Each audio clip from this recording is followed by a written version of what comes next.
Mais um Golden Speaker chegando e hoje o programa é muito especial, a gente vai falar com o palestrante Jackson Andrade. Que prazer ter você aqui, professor. Olha, o prazer, além do prazer, a honra também é minha. Honra toda minha, sou super fã de professor, vocês sabem disso, que eu adoro aprender.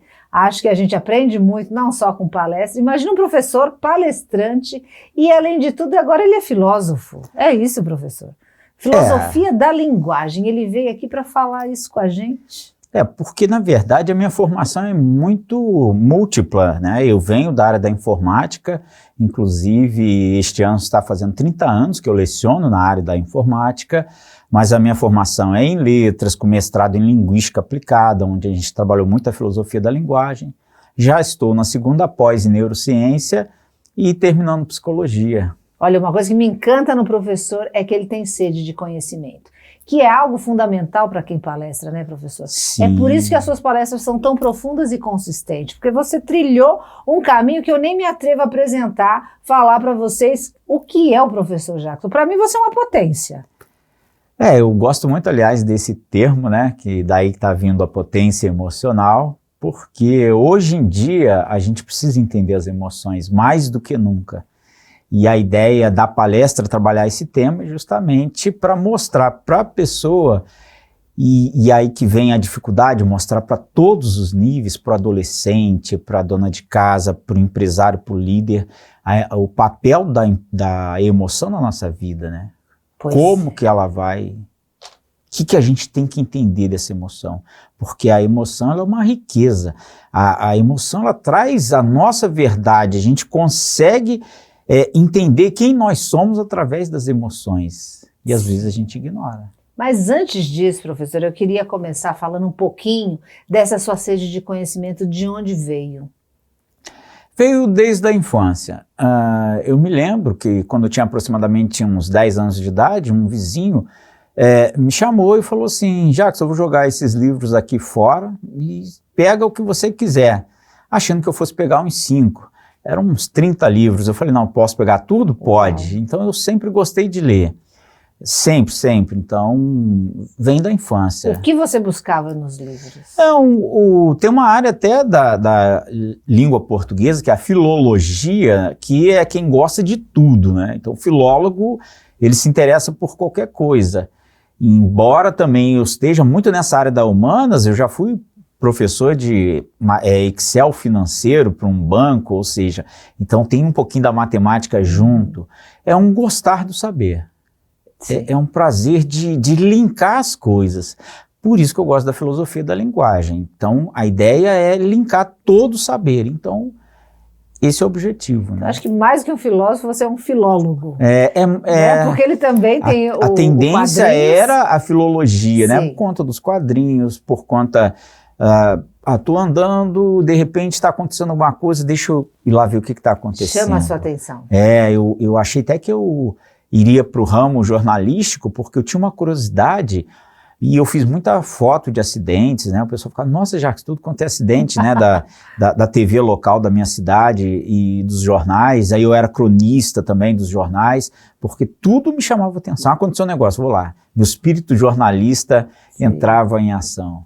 E aí de lá para cá você ocupou os palcos, você ocupou as salas de aula e sua vida sempre foi transmitir conhecimento, absorver primeiro e depois transmitir. No mundo da educação tem um termo, né, que é a transposição didática, que é pegar algo que é muito difícil às vezes, como falar de cérebro, e trazer numa linguagem simples. É uma habilidade. É uma habilidade. É um dom mesmo. É muito difícil. Falar de coisas intangíveis que são difíceis, né? Para a gente entender através de exemplos e traduzir ali numa linguagem mais simples. E isso você tem muito sucesso, porque você é um professor muito querido. O professor Jackson é muito querido nas salas de aula e também nas palestras, né? Obrigado. Você tem estado aí em grandes palcos do Rio de Janeiro, professora de Resende. Sim. Resende é divisa com São Paulo, então é um lugar ótimo, porque dali a gente chega ao Rio fácil e chega a São Paulo fácil também, né? Então é um local estratégico. Sim, e os grandes festivais ali você tem participado sempre, né? todas as palestras, agora você vai estar na Rio. Existe uma coisa que é um ditado, que é o santo de casa não faz milagre. Então, na minha cidade, eu até produzo poucas palestras, mas sempre estou participando da Feira de Livro, mas agora o espaço é maior. E a TV local, né, TV Rio Sul, que é afiliada da Globo no Sul Fluminense do Rio, eu sempre estou lá falando sobre redação, sobre estudos, sobre computadores antigos, e recentemente eles me deram a oportunidade de começar a falar sobre emoção também na TV.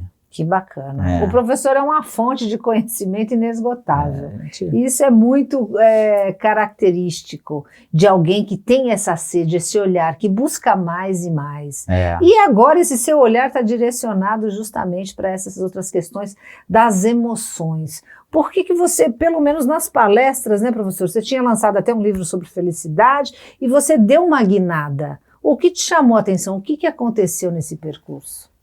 O livro O Segredo da Felicidade, que eu lancei em 1999, e hoje eu não concordo com muita coisa do que eu escrevi lá, que esse é o processo da vida, naquela época a inteligência emocional estava chegando ao Brasil ainda.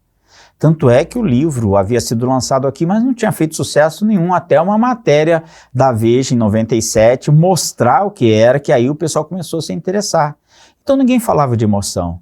Naquela época, a máquina de datilografia estava em alta, a gente comprava TV preto e branco e não tinha internet celular ainda. E o que acontece? Então, assim, a felicidade naquele contexto era uma coisa totalmente diferente de hoje em dia. E hoje a emoção está sendo muito impactada, porque nessa trajetória de 30 anos trabalhando com informática, eu pude acompanhar como que a informática, né, como um todo, está impactando na vida das pessoas. Antes era só uma ferramenta, o computador estava substituindo a máquina de escrever. Sim. Era uma calculadora avançada. Em 1996 eu fui o primeiro professor de informática de internet de Resende. Uau. Internet era só homepage, era uma paginazinha e um link para o e-mail e nada mais. Discada, né? Discada, exatamente. Demorava. Então, e aí em 2004 que vem o tal do Orkut, que a gente começa na era das redes sociais, que vai causar todo esse reboliço e gerar essa necessidade da gente falar de emoção. Sim, e aí você foi direcionando esse tema mais para a emoção, para se entender, primeiramente, ou o que você percebeu aí que as pessoas não estavam se conectando e se compreendendo? Como é que foi esse processo? Porque eu sempre gostei de fazer o bem para o outro. Então, quando eu tinha 13 anos de idade, eu comecei a dar aula de catecismo, eu era o mais novo da turma. A freira, que era a professora, teve que mudar de cidade e me convidou para ser o professor de catecismo junto com um amigo, e aí eu era o mais novo e passei a ser o professor, e aquilo para mim foi incrível. Então, quando eu fui, né, à frente do altar, falar para aquele mundaréu de gente, falar para o público, encheu minha alma de uma alegria imensa. Então, eu sempre gostei de fazer esse bem. Então, falar de felicidade era o que a gente tinha na época. Eu gosto também da palestra corporativa, tanto é que a palestra técnica, a primeira de todas, foi há exatamente 30 anos, foi sobre o Windows, que estava chegando o Windows 95 no Brasil, mas eu sempre gostei de trazer algo que eu pudesse, além da técnica, tocar o coração das pessoas. E é por isso que eu gosto de falar das emoções. Porque aí vai direto ao coração. Porque é técnico, não deixa de ser. Então, por exemplo, eu consigo hoje mostrar para qualquer profissional um exemplo aqui para você. Quando eu sentei aqui, e acho que quando você sempre senta aí, a gente está cheio de dopamina, a gente está com uma felicidade muito grande. E no final, quando dá certo, a serotonina é produzida. E aí valeu a pena. Aí a gente começa a enxergar propósito no que a gente faz. Sim.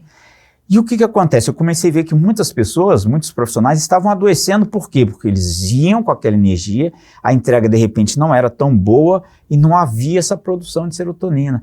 Aí a depressão vem. Não tinha um desfecho. Não tinha um desfecho. Esperado. Então, e às vezes esse desfecho é até pior. A pessoa resolve malhar e ela corta carboidrato. Hoje é proibido esse tipo de dieta. Corta carboidrato e consome muita proteína. aí não há produção de serotonina, porque 5% é produzida no cérebro. Então a gente tem que ter esse equilíbrio. Então quando eu estou falando isso de forma técnica, eu também estou ajudando a pessoa a entender o processo dela. Vou dar um exemplo da minha área. Sim.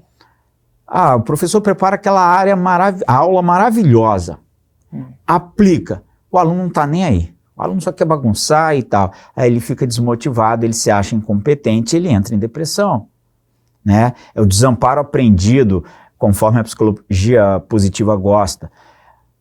Eu preparo a aula, maravilhosa.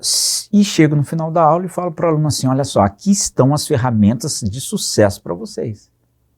Agora, se vocês vão usar ou não, você entregou, você fez sua parte. Eu vou dormir tranquilo, eu vali cada cumprido, centavo, claro, né, do imposto dos pais de vocês. Sim. Na rede pública ou da mensalidade na rede particular. Então eu não dependo do Sim. aluno. Essa é a sacada. Você se produz, você é responsável pelo seu processo. Exatamente. Então, por exemplo, aí eu sei o valor que eu tenho, eu sei a mensagem que eu tenho para passar. O mercado de palestra, se fechar as portas, para mim tudo bem, mas eu sei. Então eu vou para a internet. Então a gente tem muito Eu também acho. O verdadeiro palestrante, ele vai palestrar independente do palco. Ele pode estar com uma plateia de 2 pessoas, de uma pessoa. Ele está transbordando o que está fazendo no coração dele. Então, é essa que é a sacada, né? A gente precisa sempre ter isso em mente. Porque senão o ego domina e já é. E professor, você está nessa área de Harrison Ford, agora me lembrei de uma coisa, ele está sendo indicado para um prêmio agora aos 83 anos de idade. Fantástico, nunca é tarde. Nunca é tarde, então, ou seja, quantos novos já ganharam e ele agora. Mas eu acho que se você está fazendo o seu papel, independente de ter alguém olhando, observando, você tem esse prazer da entrega, porque você está dando o seu melhor. Né? Até independente de validação, de reconhecimento, isso a gente precisa sempre cultivar e não esquecer por que a gente está fazendo aquilo. Ou, no nosso caso, por que estamos falando aquilo? Por que estamos falando, escolhendo uma determinada mensagem e não a outra? Né? No seu caso, por que neste momento você está com esta mensagem para o mundo? Então, o que eu vou te falar agora tem muito a ver com a filosofia do Golden Speakers, né? Que é a intencionalidade, a verdade e o propósito. No ano, mais ou menos lá, pelo ano de 1999 para 2000, eu tinha uma empresa de informática e eu quebrei. E aí eu fiquei devendo SPC, Serasa, Banco Central e o pior de todos, que foi um agiota. Então, ou seja, as dívidas estavam acabando comigo. E eu estava andando pela cidade, meio-dia, lembro até hoje, e de repente eu avistei um ex-vizinho. E ele tinha se tornado evangélico. Olha o preconceito que eu tive na época, tá? E olha como que eu aprendi essa lição. E aí eu falei assim, nossa, ele virou evangélico e vai querer pregar para mim, eu tô com a cabeça cheia, falido, não... vou desviar, mas não deu tempo. E aí? Jackson, como é que você tá? Eu falei, cara, eu tô muito mal, eu tô no bico do urubu. Eu usava muito esse termo, tô no bico do urubu. Nessa época eu era só da área de informática, não era da... Então, ou seja, essa dimensão da palavra eu não tinha. E aí ele olhou assim para mim e falou assim, olha, você acabou de prestou atenção no que você acabou de falar? Enquanto você não mudar a forma que você fala, nada vai mudar na sua vida. Tchau. Olha que mensagem poderosa ele te deu. Eu fico arrepiado. Que bonito. E quase desviou da mensagem. E quase eu desviei. Olha, eu senti a presença divina naquele ponto. E aí eu comecei a prestar atenção. No que você falava. No que eu falava, no como eu pensava. Tudo empiricamente. E o mais incrível que eu levo para a palestra é que a palavra Deus, ela veio do proto-indo-europeu, que é a língua que vai dar origem a todas as outras, sânscrito, latim, português, grego, enfim. Então ela vem lá da raiz mesmo, do tronco linguístico, e significava o que ilumina, o que brilha.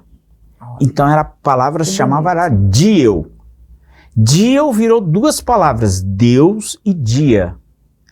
Então eu pude perceber que nós somos a verdadeira imagem e semelhança de Deus quando a gente ilumina a vida do outro.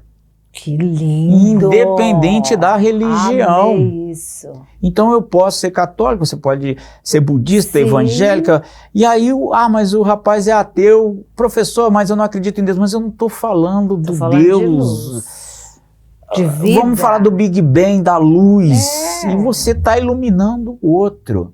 Fazendo bem para o outro. Está fazendo bem para o outro. Então a gente começa a perceber que hoje também em muitas religiões há uma crise muito forte, que é esse afastamento de Deus do altar. Então Deus está sendo afastado de muito altar, de igreja evangélica, de igreja católica, porque quando você busca uma igreja, aí eu vou lembrar um vídeo que eu gosto demais, uma explicação do Pondé, que é declaradamente ateu, um filósofo que eu acompanho, que eu gosto demais, e ele tem uma fala genial sobre o papel da igreja evangélica, um ateu falando da igreja evangélica, eu acho genial.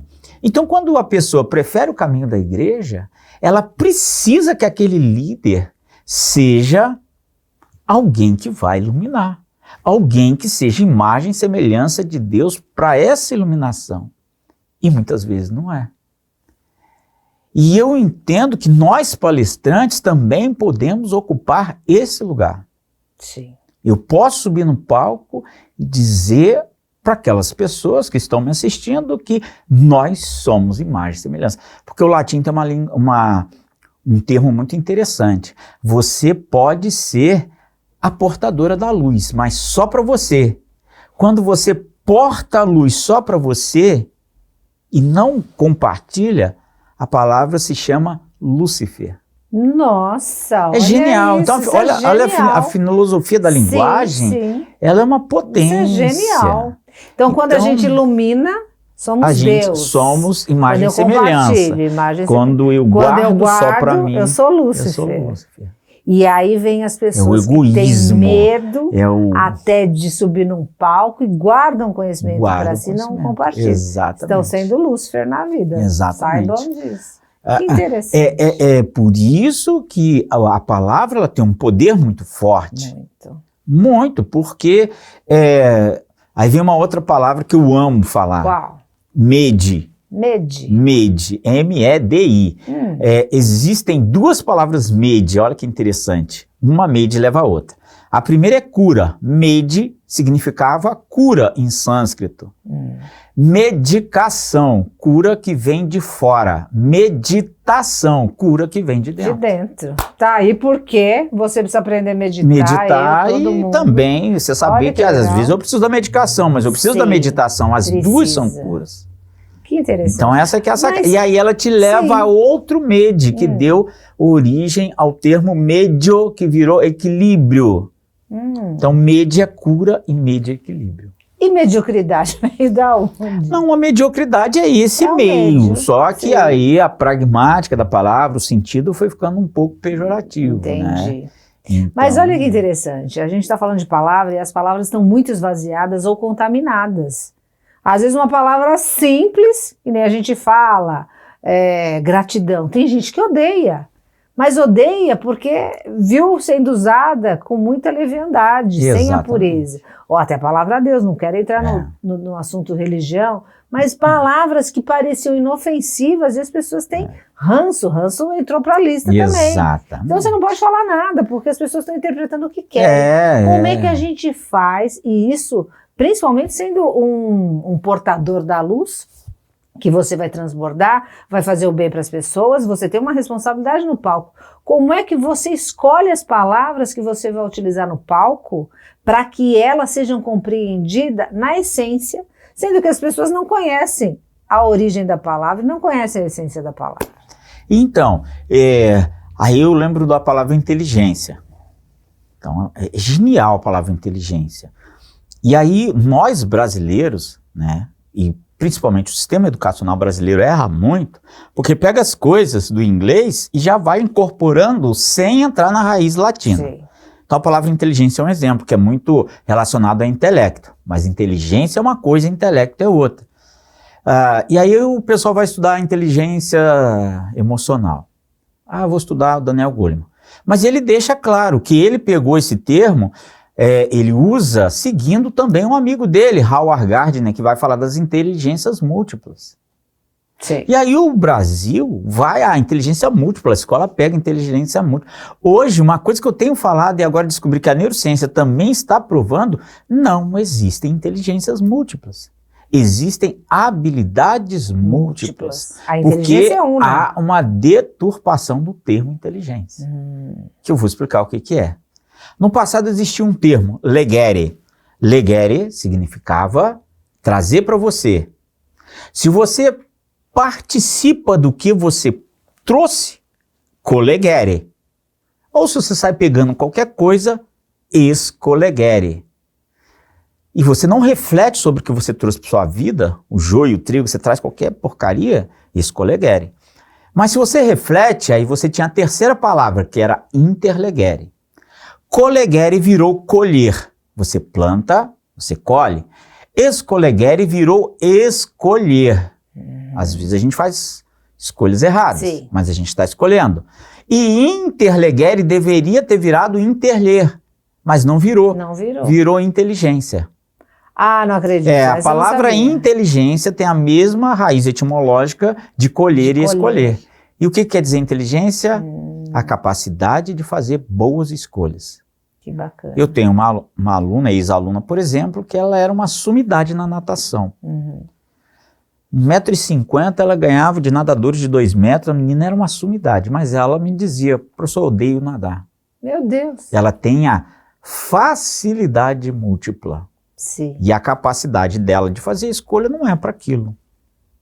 E tá tudo bem. E tá tudo bem. E tá tudo bem. Então, é essa a sacada, dela, né? Sim. Então, a gente tinha muito isso, ó, pode ver que legere, collegere. O co ou com entrou em muitas palavras, mas tem uma palavra que não entrou, mas eu gosto muito de brincar com essa palavra, que é a comunicação. Sim. Porque existia uma palavra chamada edere no passado. Edere era você se alimentar. Então, você está com fome, edere. Mas se tivesse alguém no ambiente se alimentando com você, com edere, que virou comedere e que virou comer. Olha. Comer é um ato de partilha, de compartilha. E então eu sempre fiquei, poxa... É bacana saber, né? O que é único? É o que é comum para os dois. Sim. Com único, comunico. Claro, isso não existe na língua, mas eu gosto de fazer essa brincadeira com a palavra, que comunicar é tornar único com o outro. Exato. Aí que está a dificuldade. Aí você chegou no ponto que eu adoro da comunicação, que é justamente esse. É tornar comum um espaço. Então eu trago, vamos continuar no tema da comida, eu trago a massa e você traz o molho. Juntos aquilo vira macarrão, né? Vira uma pasta. Só a minha massa e só o seu molho não é nada, mas juntou é uma outra coisa. E é uma dificuldade hoje que o ser humano tem em fazer, nessa integração. Por isso que eu digo, a comunicação assertiva, que hoje é tão falada até nas empresas, ela é muito boa, nos dá um entendimento, nos dá uma polidez, nos posiciona. Mas para a gente criar algo junto, ainda mais dentro de uma empresa, em qualquer lugar, a gente precisa compartilhar o mesmo espaço e transformar isso. Então eu acho que a comunicação integrativa, integra o meu melhor com o seu melhor, vai dar bom. Porque eu não estou pensando em mim e nem você está pensando só em você. Vai sair alguma outra coisa. É igual o H2O, junto é outra coisa, não é nem o H e nem o O.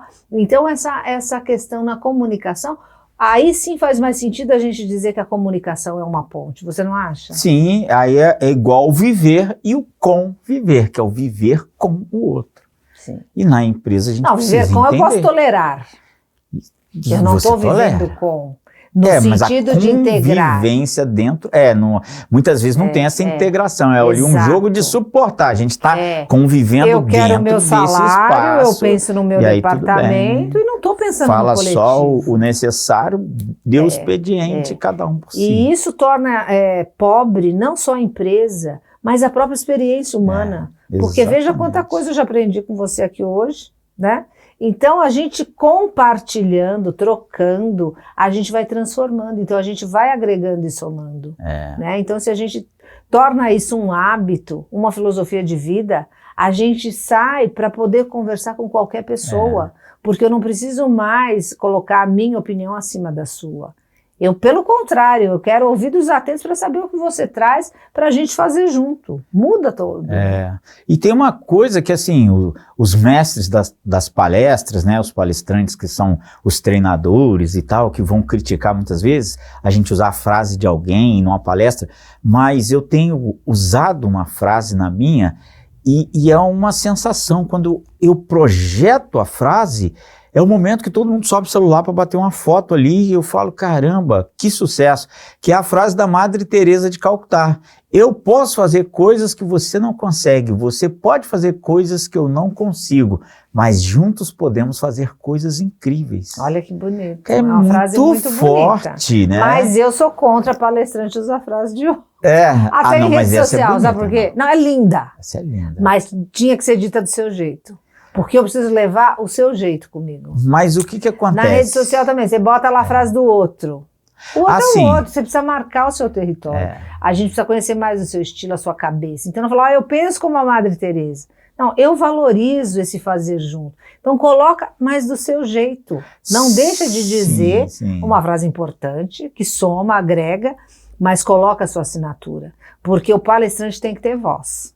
Não, sim, a voz é transposição didática, mas essa questão da frase, muitas vezes a gente, por exemplo, tem uma frase de Freud que, como que eu vou dizer o que ele disse porque foi muito perfeito? Por exemplo, a cura não está no esquecer, mas no lembrar sem sentir dor. Posso fazer uma paráfrase, mas é muito lindo, você pega a genialidade daquela outra pessoa e traz para o seu texto, né? Sim. Mas, assim, claro, dentro do que eu vou escrevendo para potência emocional, a frase que eu tiver que trazer é de alguém que passou e fez algo que foi... E você está trabalhando muito nesse livro, né? Então, olha só, vou aqui vai ser sua grande obra, né? Publicamente. Por quê? Tem a questão lá do segredo da felicidade, que eu não quero que lá no futuro esse livro não concordo mais com esse, não, esse é para ir até o fim. E tem uma outra coisa também, não quero que seja um livro piegas. E é muito difícil, às vezes, a gente colocar no papel a explicação do que é difícil. Por exemplo, eu tenho que falar sobre algumas coisas do cérebro e eu estou tendo que diluir isso, porque eu quero que o meu aluno de 15 anos entenda aquilo. São questões difíceis mesmo. Ele precisa entender para ele ter uma boa convivência com os pais dele e consigo mesmo, e com os colegas. Que bacana você pensar nisso. E a mãe precisa entender que o filho está passando por aquela situação. Porque se você pegar, olha, eu tenho praticamente todos os livros publicados de inteligência emocional, que já são quase 40 livros de tudo quanto é autor, mas nenhum deles é pro leigo. Sim. Você fica assim, cara, cabe a você sistema límbico, ponte, o córtex somatosensorial, não sei das quantas, e aí eu consegui. A amígdala cerebral é o anjo mau, o córtex pré-frontal é o anjo bom, e aí eu consigo, dentro de uma metáfora... Você está traduzindo. Então, uma linguagem e ferramentas que, assim, não chega a ser uma autoajuda. Sim. Né? Eu gosto muito a gente sempre vai olhar o outro, eu gosto muito de uma fala da Lucilena Galvão, de um trabalho que ela vai e critica a autoajuda como algo que a pessoa está produzindo para que ela, autora, né, ou ele, autor, vá ganhar com aquilo. Não, a autoajuda dentro da psicologia, por exemplo, é algo que realmente faz uma transformação na vida do outro. É necessário para o desenvolvimento como humano, né? Sim. Eu digo que como humano a gente está mesmo em transformação. E é jogar limpo, Cláudia, é jogar limpo. Olha só, existe esse caminho para você estar bem, para você ter esse autocuidado, mas se até nesse ponto você não está conseguindo ir, procura uma ajuda. Sim. Sim. Não é vergonha nenhuma. Nenhuma. Então, assim, honesto, essa é a grande sacada. Não é 10 passos para você ser feliz. Não. Para você ser feliz, você tem que fazer algumas escolhas. Mas como é que está o seu contexto? Sim. Né? Como é que está o ambiente, a família, o emprego? O que você pode fazer para mudar? Não está conseguindo superar esse trauma? Sim. Precisa de ajuda. Precisa de ajuda. Tem muita ferramenta.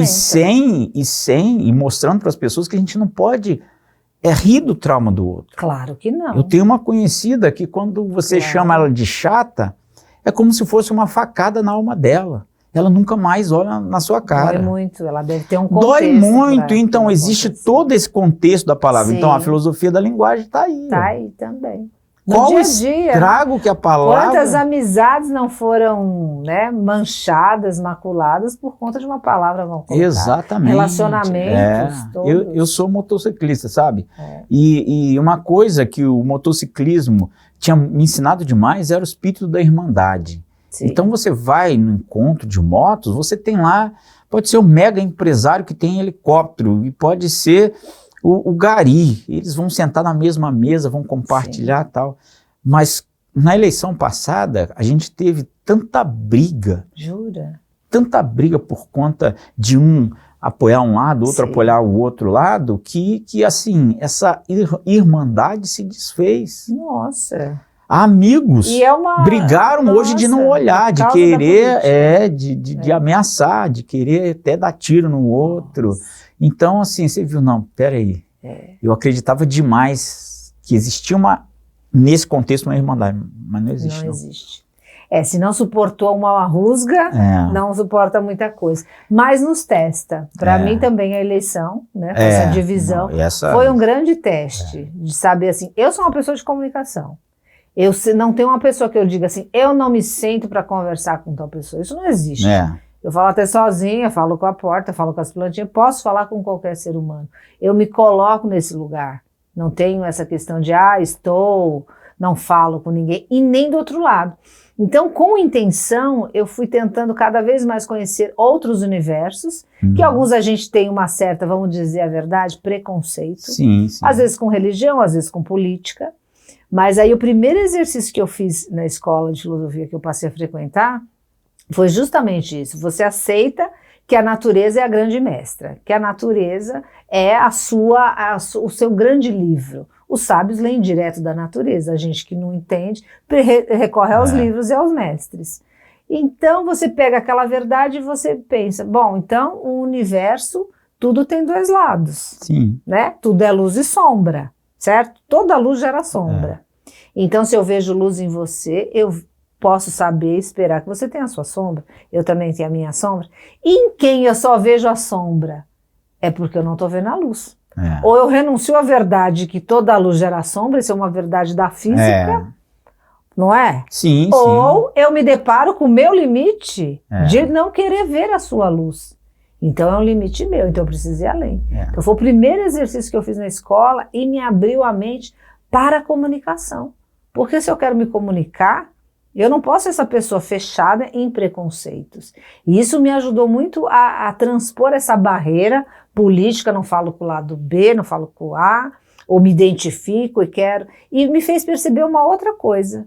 Eu falava mais mal do candidato que eu odiava do que daquele que eu amava. Aí eu percebi que a gente ama odiar. Então a gente precisa de autoconhecimento para saber. Para saber. Né? Por que a gente ama também essa coisa da violência no debate? Existe uma palavra para isso na língua. Qual é? É porque nós, seres humanos, somos seres gregários. Ou seja, a gente tem necessidade de juntar. Daí vem congregar, segregar, né? E daí vem o agredir. Agredir significa juntar com violência. Fantástico. Gente, vocês têm que seguir o professor. Não, olha que bonito. Ele faz muito disso lá no Instagram dele, que é muito legal. Que a Gramática Quadrinhos. Gramática Quadrinhos é fantástico. Então, agredir é da família do gregar. Do gregar. Que é juntar com violência. Nossa, tá no ponto. É uma necessidade. É isso, olha que bacana. Uma necessidade. Antigamente, no Rio de Janeiro, tinha uns bailes que o pessoal fazia um corredor para se socar, chutar. Sim. E no final era todo mundo amigo. Uma vez, há muito tempo atrás, teve uma matéria na TV mostrando esses bailes, eles se socando, chutando um ao outro. Sério? Ali. E depois do baile, eles abraçados. Não acredito. Não, é só naquela hora ali que eles faziam um corredor, faziam um corredor, um de frente pro outro, um grupo, e chute, soco, tribal, machucar, né? e sair sangue, arrancar dente, mas depois, entendeu? Que incrível. Que é incrível. O ser humano é incrível. É incrível. Eu acho que é isso que te fascina muito, né, professor? Isso você fascina. É um grande observador. Você me falou outro dia que você conhece mais de 30 mulheres que passaram por um luto, e tudo isso você vai pesquisando e garimpando e conhecendo. Eu conheço pessoalmente, essas são as que eu conheço. Né, uma delas, na verdade, era para ser 33, uma perdeu a filha e não suportou, em 6 meses depois morreu. Ela morreu. E ela falava para mim, Jackson, eu não vou suportar. Nossa. Então, assim, foi muito forte para ela. E isso deu, essas pesquisas sobre o sofrimento do outro, foi a partir do momento em que eu comecei a, não romper necessariamente, mas que eu comecei a ver que a inteligência emocional tem o seu limite. Foi aí que você o limite tem coisa que faz a gente sofrer demais. E a neurociência vai mostrando que algumas pessoas suportam algo além. Entendeu? Tem explicação cerebral, tem, mas... Vou dar um exemplo. Meu pai era filho de cearense. O povo do Ceará, eu vejo que é um povo muito forte. Muito forte. Então, pela origem, mentalmente muito. Suportam a dor. Aí eu falei, será que existe algo genético? Então, hoje a neurociência já prova que, às vezes, um cérebro e tal... Enfim, isso já é provado. Sim. Mas, muitas vezes, isso também está mais no campo da escolha que a pessoa faz. E aí eu fui investigando outros casos de sofrimento. Pessoas que foram frutos de estupro, como é que elas sobreviveram com a rejeição da mãe, de saber que o pai era um monstro. E até então que eu conheci um grupo de senhoras que perderam não, que seus filhos foram não necessariamente sequestrados, mas são crianças que foram desaparecidas, né, que é o termo correto. E aí uma senhora me falou o seguinte, eu tenho 70 anos de idade, a minha filha foi desaparecida quando eu tinha 20, eu estou há 50 anos procurando ela todos os dias. Com esse vazio, essa dor. Se tivesse morrido, ia sofrer, mas você sabe onde está, você tem um luto, você vai no dia do finados, você leva a flor, você imagina que virou um anjo, mas e quando some? Será que ela lembra que eu existo? Isso te tocou. Nossa, eu achei que eu acho que é a dor mais forte, eu não consegui entender uma dor mais forte. Sim. E aí o que acontece? O que essas senhoras fizeram e fazem dessa dor? Elas transformaram em propósito. Que o propósito é a sua razão de viver. Por que você gosta de palestrar, Jackson? Um propósito. Cada um vai encontrando na vida o propósito. Quando você encontra o propósito, tudo coisa que dê faz sentido. Então ela sofreu tanto que ela falou assim, que essa dor hoje não pode ser grupo é um grupo para alertar as outras mães, para tomarem cuidado com as crianças nos parques, nas rodoviárias, e também para as mães que já perderam, para se juntar para essa campanha, e uma suportar a dor da outra, e chamar psicólogo de vez em quando para ajudar no coletivo, enfim, para não se sentirem tão sozinhas. Sim, que coisa. E eu acho que isso é uma evolução, né? Porque quando a gente chega a esse nível do propósito, que aí você chegou na sua grande questão interna. Você chega na sua grande questão, exatamente. Mas eu quero fazer um parêntese aqui, porque a gente está falando para palestrante. E muita gente quer ser palestrante e acha que lendo 2, 3 livros vai dar para montar uma palestra. Olha o trabalho do professor Jackson. Olha até onde ele foi de conhecer a fundo essas pessoas, de se preocupar com a emoção delas, o que elas estão vivendo. E o mais além, professor, não sei se você se deu conta, você teve a coragem de romper com uma certeza que era o que deu início à sua pesquisa. Você pivotou, mudou a rota mesmo. Você muda a rota. Sem medo de apego, falar assim, porque muitas vezes o nosso cérebro, você sabe, quer sempre ter razão. Então a gente sai pelo mundo buscando confirmações das nossas teses. Então foi muito corajoso da sua parte. Eu posso dar uma dica para quem está começando? Com certeza. Gente, eu sempre fui muito fã do Paulo Coelho. Quando eu era criança, Paulo Coelho para mim era tudo. O livro Alquimista mexeu com a minha adolescência. E aí, se eu não me engano, foi em 1997, lembro até hoje, que começou essa coisa de e-mail. Isso aí, me deu na telha, mandei um e-mail para o Paulo Coelho. Eu descobri algum site, não era site, era só homepage. Eu acho que ele tinha entrado para a Academia Brasileira de Letras nessa época, eu não lembro se foi exatamente nesse tempo, estava no auge. E aí eu mandei uma mensagem para ele. Paulo Coelho, sou seu fã, me fale alguma coisa sobre destino. Aí um dia eu abro minha caixa de e-mail, tá lá a resposta, eu falo, não acredito, eu ainda estava um adolescente. Claro. Paulo Coelho respondeu meu e-mail. Uau. Quando eu abro o e-mail, só tinha uma frase, que eu uso ela nos livros, que eu sempre assino. Pague sempre o preço dos seus sonhos. Olha, que essa frase me marcou. Mas essa frase, ela tem que ser usada com muito cuidado, gente. Porque nesse mercado de palestra, meu início foi com charlatões que chegavam, vendiam cursos de palestra, fiz um. E aí o curso de palestra, não, você é maravilhoso, você... Não podemos dar nome, né? Não podemos dar nome, você é maravilhoso, você escreve bem, olha, paguei R$2.000 no curso, agora eu tenho um curso aqui para você, tem esse pacote de 8.000, esse pacote de 14.000, eu falei, caraca, meu, então não sou tão maravilhoso assim. E aí, nesse evento desse palestrante, um rapaz subiu ao palco e, sem querer, o que o Freud fala do ato falho, esse rapaz cometeu um ato falho no palco. Gente, para eu chegar onde eu cheguei aqui, nesse palco, eu investi R$200.000. Eu falei, nossa senhora. Tô perdido, já me tiraram 8. E a fala é, você pode palestrar sobre o que você quiser, palestra sobre o que você quiser. Isso é uma mentira. Porque quando eu fui, como um já mestre em linguística aplicada, oferecer a palestra, que eu tinha sido indicado por uma psicóloga para palestrar numa multinacional, o RH olhou assim, você não tem psicologia. Eu falei, gente, eu estou falando de emoção dentro do campo da filosofia da linguagem. Que é a sua área, que é você a minha é mestre. Área. Pelo não, amor. Mas você não tem psicologia, você é coaching. Te jogar na... Nossa, sacanagem. O termo coaching no Brasil já perdeu o crédito. Favor, eu falei, né? gente, não é coaching. E aí começou muito isso. Você é coaching, você...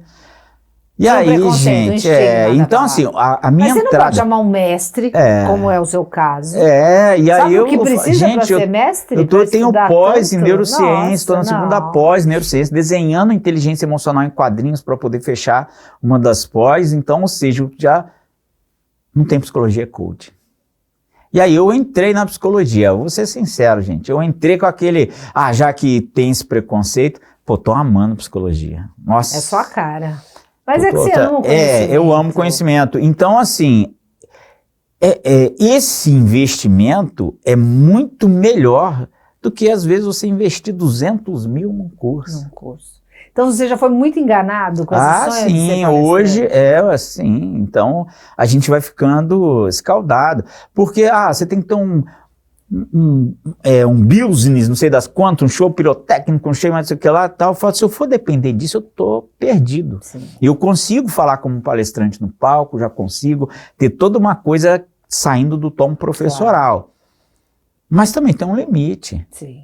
Não adianta. Do seu estilo, do que você viveu. Pô. E você confia na mensagem. Eu confio. Eu sou muito fã nessa entrega. Por exemplo, sou muito fã do jeito do professor Marins palestrar. Tive a honra de fazer uma live com ele. Aprendo com ele pra caramba. A professora Lucilena Galvão tem um jeito dela. Galvão, então. Não precisa de milhares então, assim, de efeitos. Para quem está começando, eu futuramente até vou fazer alguns cursos ou então vídeos falando sobre isso. Do caminho dos palestrantes. Olha, pague o preço dos seus... E tem um capítulo lá no livro Potência Emocional, você vai fazer a minha leitura crítica, que é falando sobre isso. Pague o preço dos seus sonhos, mas com moderação. Vamos refletir sobre até que ponto esse sonho está sendo saudável ou está afetando alguma coisa da sua família, do seu profissionalismo. A gente tem que refletir. Não, o mercado, ele tem muita gente que não é honesta, que fala, que vende, que você vai ganhar R$50.000 numa palestra. E o caminho é muito difícil. É muito difícil. A gente está vendo a profundidade do professor. Entrevistar lá 30 e tantas pessoas, se envolver com o assunto, né, mergulhar de verdade, estudar, se lapidar e não fazer esse cursinho aí online de 8 horas, não sei quantas, e achar que já pode palestrar. Infelizmente. Aí você vê, tem um outro curso, e vem tal, e você faz o curso, aí para você palestrar 20 minutos, você tem que disputar com muita gente. Com 100 palestrantes. Sim. Se você ganhar, você tem direito a 20 minutos no palco. Uau. Aí cada um dos 100 pagou 5 mil, olha aqui. Você tem que se inscrever. Aí tem um outro agora, 14 mil reais. 14 mil tem um agora que é 14 mil reais para você competir. Eu odiava competir quando eu era só poeta, porque eu fiz parte de grêmio de poesia. Sim. Aí tinha um concurso de poesia, eu nunca entrei num concurso de poesia. Fez bem. Eu acho porque isso... Não se compara. Não se compara. Não posso pegar um pintor, comparar com o outro. Pode ter aquele que eu gosto mais, o estilo, mas cada um é cada um. Não se compara músico. Mas ainda assim, apesar das dificuldades, você vem numa ascensão, né, professor? Você palestrou em Dubai. Japão. Tivemos a honra e a alegria de vivenciar essa experiência em Dubai. Depois você foi para o Japão. Portugal. Agora você vai para a França. Vai com o Golden Speakers também. Para Milão, Mônaco. Vamos. Vai ser uma... E novembro, Estados Unidos. A gente vai estar em Miami também. Você já é nosso convidado aí pelo Golden Speakers. Final de novembro. Palcos internacionais. Por que um palco internacional é importante na carreira de um palestrante? Porque, infelizmente, as pessoas só dão valor quando você cresce fora. O melhor exemplo disso era um vendedor de disco de uma loja que era uma sumidade, mas ninguém dava valor para ele no Brasil, até quando ele fez sucesso fora. E aí teve reconhecimento, que é o Chico César. A história dele é linda. Ai, que bacana. Então, às vezes, infelizmente, acontece isso. Sim. É o famoso santo de casa não faz milagre. As pessoas precisam, né? Ser validados. Validar, então. E aí a gente precisa ter potência emocional para lidar com isso e não deixar que isso afete a gente. E como é que você lida com a questão do ego, professor? Bom, eu tenho um senso natural, talvez a descendência nordestina por parte de pai e tal, eu sou muito alegre, né? Então, assim, eu não me inflo. Se eu começo a ser elogiado, eu fico tímido, eu murcho. Olha, é o efeito contrário. É efeito contrário. Então, se eu tiver o pessoal elogiar demais, eu vou ficando... Você vai ficando retraído. Retraído. Então, o inflar, isso eu não tenho. Então, eu acho que, no meu caso, pelo menos, é um antídoto, né? Sim. Mas eu conheço pessoas que têm um ego. Então, quando é narcisista, você vai lidar com um chefe narcisista, e você elogia o chefe. Chefe, você tá tão bem hoje. Esse espirrar você tá não sei o quê. Eu tenho um amigo que... Eu tenho um amigo que trabalha numa indústria e ele tá fazendo psicologia comigo, a gente tem até a mesma idade, e ele tem um chefe extremamente narcisista, isso, aquilo, tal. Aí o que ele fez no dia do aniversário do chefe dele, né? A gente conversando, faz um bolo, ele levou um bolo, e o chefe chorou, e mais não sei o quê. Então ele percebe ali que naquele momento emotivo o chefe é um crianção, é o ego ali, entendeu? Então o que eles fazem, né? O que ele aprendeu, ele vai amaciando o ego do chefe para ele conseguir as ascensões dele. E nunca o chefe achar que ele quer brilhar mais, porque tem muito isso, infelizmente. Infelizmente. E essa empresa, que eu não vou citar o nome, obviamente, tem um outro setor lá que eu tenho um conhecido, que uma vez deu uma super ideia maravilhosa. O setor dele foi premiado, né? E qual foi o prêmio? Que é uma multinacional, que os Estados Unidos lá, que a matriz deu, uma viagem de uma semana para o chefe com a família. Mas foi o colega, meu colega, que deu e ele não ganhou nenhum muito obrigado. Ele deu a ideia, ele revolucionou. Ele fez acontecer. Ele me conta chorando, né? Eu tenho uma sala de concurso, de concurseiros, então eu transformo essa dor dos concurseiros em força para eles passarem. Sim. Entendeu? Você então, usa toda... Tem que usar. Eu fazia muito isso até o dia que uma psicóloga falou, já que você está fazendo exercício ilegal da profissão. Então também tem esse outro ponto aí. Mas não é. É uma ferramenta que você tem. É a questão, o poder da palavra. Sim. Uma colega minha não passava em concurso nenhum, porque ela falava pro pai dela... O que você está fazendo, minha filha? Eu estou estudando para concurso, você nunca passa. Então, por que você estuda? A menina, já era. Fala, por que você está falando pro seu pai? Para com isso. Quando ele perguntava, fala que você está estudando para o colégio.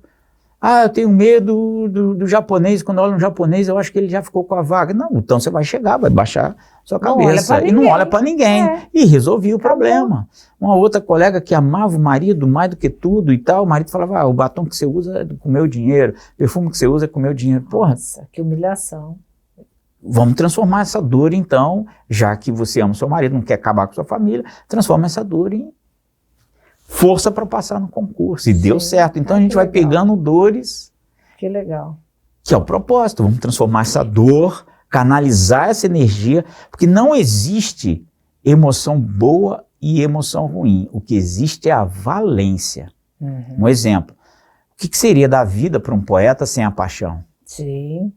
A paixão é a emoção que mais atrapalha o estudante. É a demência temporária. Quando você está apaixonado, você não aprende. Então, assim, naquele contexto de estudo, a paixão é ruim. Sim. No contexto poeta, funciona. A raiva é uma das emoções que mais acaba com a nossa vida. Mas é a emoção que te dá força para você mudar. Não suporto mais isso. Brinca, vou na força do ódio. Vou na força, exatamente. E aí eu uso muito a força da intolerância. Não tolero mais isso, porque enquanto você estiver tolerando... vai acontecer. Então você está dizendo que a palavra tem um grande poder. Sim. Então o que o Jackson fala para o Jackson todos os dias, para ele ser mais empoderado, mais potente, mais brilhante? A frase do pague o preço dos seus sonhos não sai da minha cabeça.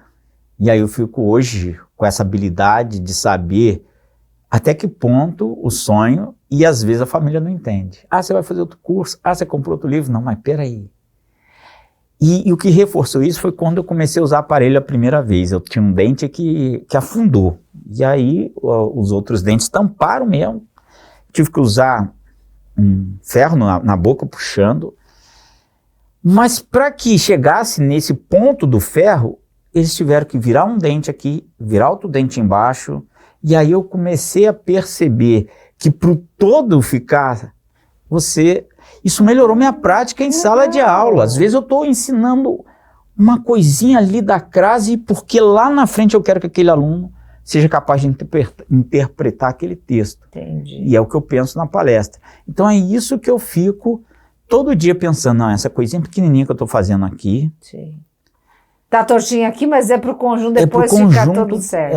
E aí eu vou vendo quais são os meus traumas, quais são os meus vínculos com os meus fracassos. Que isso é uma coisa assim, que o que eu tenho para dizer, não sei se já está chegando ao fim. Estamos chegando ao fim. Mas para eu finalizar, deixa eu contar um caso. Eu sempre fui uma pessoa muito desorganizada, procrastinadora, bagunceira. E um dia a gente estava num debate na sala de aula da psicologia e o pessoal sofrendo porque eles eram procrastinadores. Eu falei, professora, eu não sofro não, tô nem aí. Sabe por quê, professora? E eu todo inocente, começando. Minha mãe falava o seguinte, um dia seu pai viajou a trabalho. E aí, seu pai viajou, então a casa estava toda bagunçada e tal. Só que ele chegou 2 dias antes. Eu não sabia que ele ia chegar, o trabalho da empresa acabou, ele chegou. Quando ele chegou em casa, a casa estava uma zona, roupa no chão. Seu pai me olhou cheio de saudade. Eu estava cheia de saudade. Você foi gerado ali no meio daquela bagunça. Cara, bagunça. Faz parte de mim. Ai, que romântico. Aí a professora falou assim, Márcia é a mulher do professor. Olha a desculpa que ele arrumou, não é desculpa Márcia. Não, isso aí a professora, né, eu já vi a minha linha, desculpa, a minha linha na psicologia vai ser a terapia cognitivo-comportamental. Ela foi Ela foi cirúrgica. É o pertencimento, essa é a palavra. Então você se sente bem na bagunça. E eu me senti até aquele dia que ela falou, o problema está no pertencimento. Quando ela falou a palavra mágica, pertencimento, eu fiz um exame de consciência e vi que todas as empresas que eu trabalhei que me demitiram, eu sofri demais porque eu vestia a camisa além do necessário. Essa mania de pertencer demais. Você se entregava demais. Caramba, eu falei, sabe, hoje eu consigo olhar a bagunça e falar, bagunça, eu te amo, mas já não faz mais parte de mim. Legal. E estou conseguindo devagarinho, aos poucos, vencer. Porque o que a professora falou, também não vai, vou arrumar tudo, não vai. Então eu vou falar uma coisinha, só para bagunçar mais sua cabeça. Já que é bagunça. O lado da bagunça, o que ela revela também, a outra face dela. A bagunça mostra que as pessoas são mais flexíveis. Elas não têm essa necessidade de estar no controle de tudo. Então, uma certa bagunça diz que são pessoas que lidam melhor com a vida, porque sabe que a vida... Se a gente olhar uma floresta, a primeira vez que eu fui fazer uma trilha, eu falei, que engraçado, que a gente estava vendo de longe, eu falei, nossa, que linda essa montanha. Eu estava apaixonada, cheguei lá, não é assim que nem um jardinzinho oriental, japonês, que a gente vê tudo bonitinho, a pedrinha no lugar, as mais baixas na frente, é misturado. E aquilo junto é que dá uma sensação. Então, quem consegue transitar nesse ambiente tem mais flexibilidade com a vida. Então, aí a grande preocupação é a atenção sempre se aquilo não está prejudicando o seu lado profissional. Então, eu ficava achando que eu era TDAH, que eu era isso, que eu quero aquilo, mas aí eu parei para pensar, pô, eu faço o desenho do quadrinho, estou enrolando lá com o livro, mas porque o senso crítico está alto. Mas, terminei a faculdade, estou na segunda faculdade, tenho mestrado. Então, ou seja, não está me atrapalhando. Eu consigo crescer profissionalmente. Preciso ajustar um pouquinho ali. Está controlada. Mas, enfim, está controlada. E até porque tem centro especializado em procrastinação nos Estados Unidos que já estuda a procrastinação há mais de 30 anos e não conseguiu concluir. Neurocientistas de peso estudando algo, então, ou seja, não é tão simples assim. Mas a gente precisa saber a causa, o porquê, e aí tudo faz diferença. Seja com dinheiro, com a bagunça, dinheiro, outro ponto. Tem pessoas que estão fracas para propaganda, são as consumistas. O consumismo é difícil, mas você pode vencer. Né? Você vê uma propaganda e aí você quer comprar. Mas existe a oniomania, que é considerada uma doença mental por muitos profissionais, que é quando você tem um dinheiro e seu cérebro precisa se livrar daquele dinheiro. Vou dar um exemplo. Você todo dia passa ali, mas você não sente fome. Aí um dia você está com R$10 no bolso e você sente a vontade de comer uma coxinha. Você não está com vontade, é o seu cérebro que achou uma forma de você gastar aquele dinheiro. Que coisa, hein? Então, quando a pessoa vai achando as causas... Ela vai se entendendo melhor. Vai se entendendo melhor, Então, esse conhece-te a ti mesmo é muito sagaz nesse ponto. Você não está conseguindo vencer isso, você não está conseguindo terminar o curso que você começou, não está conseguindo sozinho, tem as causas, entendeu? A causa, não... Vai para terapia. Mas, professor, a gente não é uma obra acabada. A gente, ao longo do processo, vai arrumando as coisas. Vai arrumando as coisas, exatamente. No dia que a gente for perfeito... Aí a morte chegou. Meu Deus, aí já é hora de ir embora. E agora é hora de ir embora. Você quer deixar mais alguma mensagem? Como é que a gente te acha? Como é que a gente contrata? Eu quero deixar a mensagem da gratidão, que eu gosto de falar. É linda, pode falar. Gente, olha só. A gente tem uma parte do cérebro que é a responsável pelas nossas tomadas de decisão. E ela que é o sequestro da amígdala, ela é responsável, é a amígdala cerebral, que ela, quando sequestra, ela faz a gente se estrepar na maioria das vezes. E às vezes a gente erra, você pode morrer. Mas a nossa parte de boa tomada de decisão é lenta. Então quando você brigar com alguém, quando a gente fala conta até 10, é verdade, conta, porque até ela começar a funcionar. Só que essa parte está pronta só depois dos 25 anos. Então, se você tem filho adolescente, pega leve, não está pronta. E existe uma ginástica, uma musculação cerebral que eu amo falar, que é a seguinte. Quando você acordar de manhã, você faz esse gesto aqui, de sorrir. Sorria. Isso foi provado em 1880 que o ato de sorrir, esse gesto, ele chega ao córtex pré-frontal, o centro de tomada de boas decisões, antes da amígdala. O que acontece? Quando você sorri, a sua mente começa. Por que você está sorrindo? É seu aniversário? Você foi promovido? Ganhou na loteria? Não. Quando ela não acha a resposta, ela vai gerar o mais importante sentimento da humanidade, que é a gratidão. Quando a gente é genuinamente grato, o fluxo sanguíneo no córtex pré-frontal aumenta. Ou seja, isso é uma musculação cerebral. Isso já é provado. Então sempre busquem ser grato com as coisas.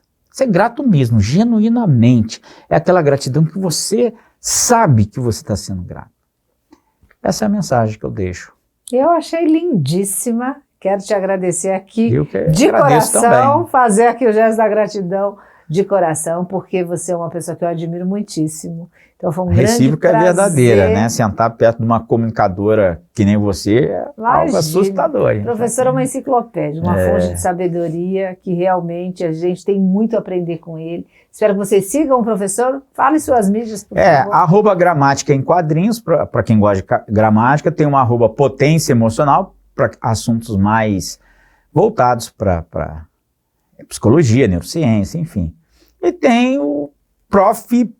Jackson Andrade, que é o meu de professor, que eu vou colocar minha vida pessoal e tal. Isso que a gente vai seguir. E o palestras, porque o palestras, nessa época de inteligência artificial, você não pode ter um só, porque a inteligência artificial também atrapalha o seu crescimento profissional.